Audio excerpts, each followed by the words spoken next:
A very short lecture for statics. This is lecture number 3.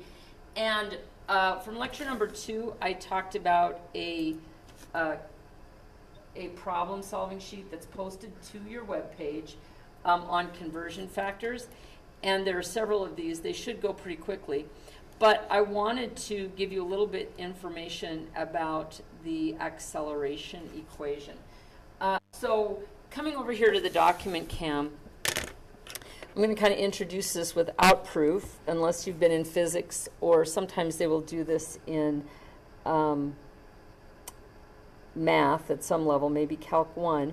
But basically, we have 3 different physical quantities when we are looking at motion. We have position, velocity, and acceleration. And basically, acceleration is not the same as velocity, although we sometimes use it that way in everyday life. So we need to make a distinction. Velocity means that you're moving at a rate. Okay, so like if you're driving your car out on 7th Street and you're going 15 miles an hour, that's your velocity in the direction along 7th Street. Your position, you start at Division Street, you end at Bernard Street. That would be your P1 and your P2, or you could call it your X1 and your X2. Now, acceleration means that you are either, in a linear sense, you're speeding up or slowing down. It can also mean that you're changing direction, but that's why I'm limiting this to being on 7th Street, for example. You're moving in a straight line, so if you have a positive acceleration and you're moving to the east, that would be a positive acceleration. And if you're slowing down and moving to east, that would be a negative acceleration. And if you're going the other way, if you're going from Division Street the other way and Division Street's your origin, then the signs would be different. But that's a little bit more complicated than I wanted to explain. Just to let you know that acceleration is the rate of change of velocity, and velocity is the rate of change of position. So if you have acceleration as a constant, such as with gravity. Gravity is 9.8 meters per second squared downward all the time on Earth.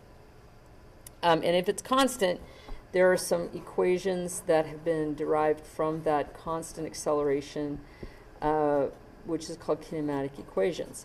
And it relates position, time, velocity, and acceleration. But the kinematic equations tell me that the velocity at the final position of a particle moving, let's just say in a straight line, is equal to the initial velocity plus the acceleration multiplied by the time that the particle has been in motion. We can say that the final position of a particle is equal to its initial position plus its average, or the velocity at the end and the velocity at the beginning, divided by 2 times the time. You can also say that x at the final position is equal to x at the initial position plus the initial velocity times the time plus 1/2 times acceleration times the time squared. And the last one eliminates time from the equation. You can say that the velocity at the final position squared is equal to the velocity at the initial position squared plus 2 times the acceleration times x at the final position minus x at the initial position squared. And these are all dependent on the fact that the acceleration has to be constant. If they're not, we have to do a little bit more math, but they're also collectively referred to as the kinematic equation.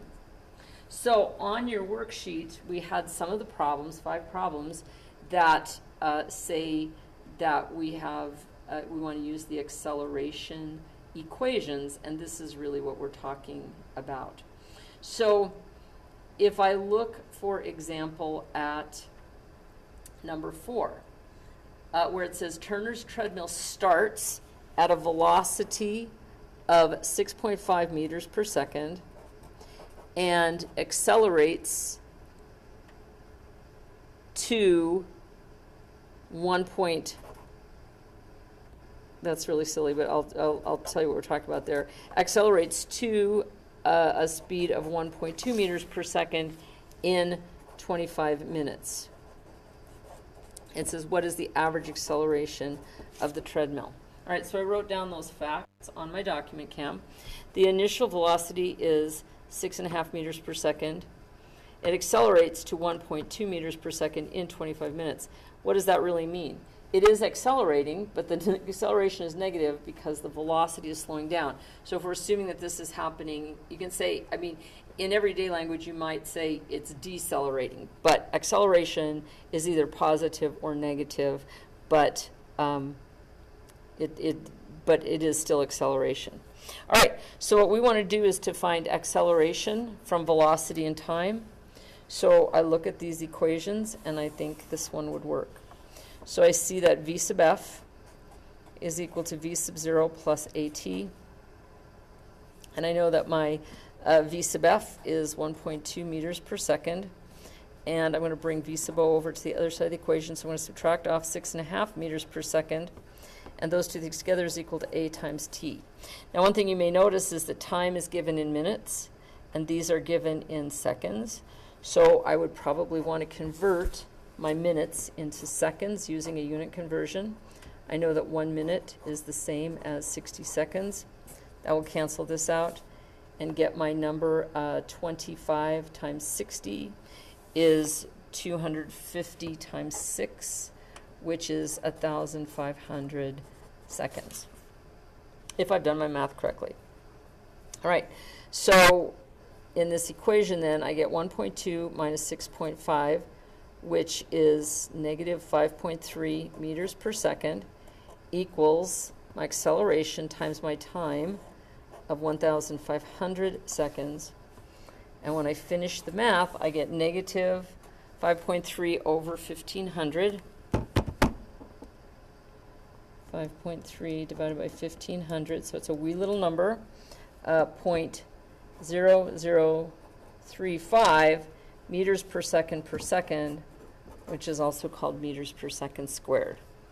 Okay, so on the last little part there, when they talk, or not the last little part, but on this little part where they talk about using the acceleration equation, that's what they're talking about. All right, so that's it for today. Your homework, this lecture will be posted, and you will have until Wednesday at midnight to submit this homework. So come to class Wednesday, be ready to ask questions, and we'll finish it up, and then on Friday we will begin chapter number 2. See you then.